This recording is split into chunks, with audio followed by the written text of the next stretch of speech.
प्यारे बच्चों, आज हम कक्षा 6 की विज्ञान विषय की वर्कशीट नंबर 20 को डिस्कस करने जा रहे हैं, जो कि आपकी 14/9/2021 के लिए आई है। यहाँ पर सभी बच्चे अपना नाम लिखेंगे और यहाँ पर क्लास टीचर का नाम लिखेंगे। तो बच्चों, आज की वर्कशीट स्टार्ट करते हैं। तो बेटा, आज की वर्कशीट का जो टॉपिक है वो है विद्युत फ्यूज। विद्युत फ्यूज क्या होता है, ये कैसे काम करता है और हमारे लिए किस प्रकार उपयोगी है, आज की वर्कशीट में जानते हैं। तो चलिए पढ़ते हैं।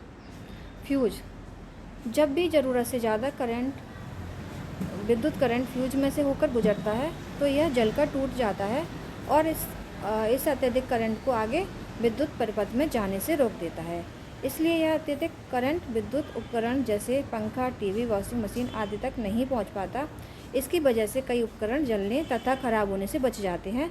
फ्यूज एक पतले धातु के तार का बना होता है और एक सुरक्षा उपकरण के रूप में विद्युत उपकरणों को अत्यधिक करंट के प्रभाव से बचाता है। तो बेटा, विद्युत जो फ्यूज होता है वो क्या होता है, एक पतले धातु के तार का बना होता है जो अपने में से अत्यधिक करंट पास होने से रोकता है।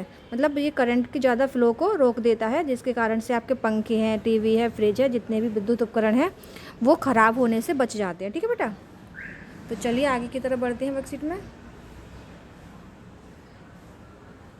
ये नीचे चित्र क्रिया विधि है। दिए गए चित्र में बताइए कि कौन सा बल्ब फ्यूज है और क्यों है। तो इन दोनों बल्बों में आपको बताना है कि कौन सा बल्ब फ्यूज है और क्यों होता है। तो बेटा, बल्ब ए है, ये जो बल्ब है ये है हमारा फ्यूज है। ठीक है बेटा, ये कैसा है, फ्यूज्ड है। और जो बी है बल्ब वो सही है। ठीक है बेटा, तो ये क्यों फ्यूज है, क्योंकि इसमें जो पतला तार है यहाँ पर टूटा हुआ है तो इसका विद्युत परिपथ पूरा नहीं हो पा रहा है, लेकिन इसलिए इसमें विद्युत धारा प्रवाहित नहीं हो पा रही है और इसलिए ये जल नहीं पा रहा है, तो इसलिए ये बल्ब फ्यूज है। ठीक है बेटा, आगे चलते हैं। संकेत है ये आपका दिया गया है कि बल्ब क्यों फ्यूज है। तो फ्यूज बल्ब का मतलब बल्ब के तंतु का खंडित होना है।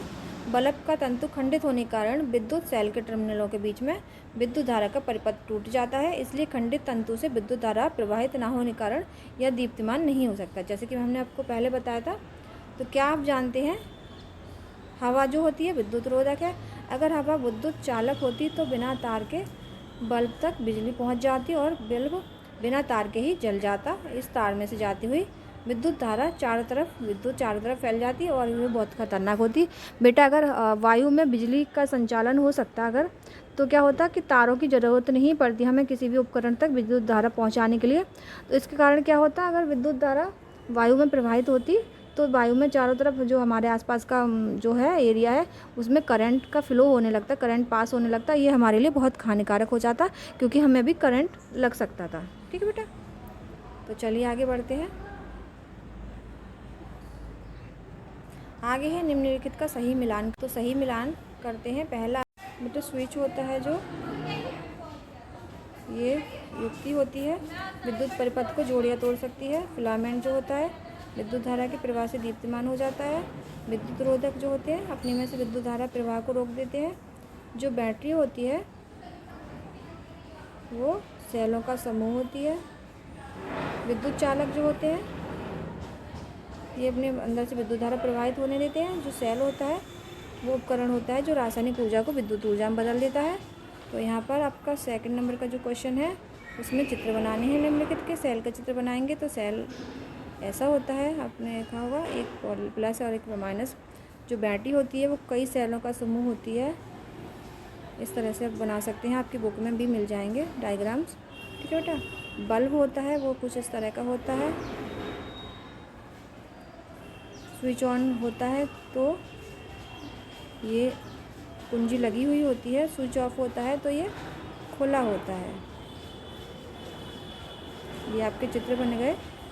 तो अब उम्मीद है आपको वर्कशीट समझ में आ गई होगी, आप कर सकते हैं आसानी से। वीडियो देखने के लिए धन्यवाद।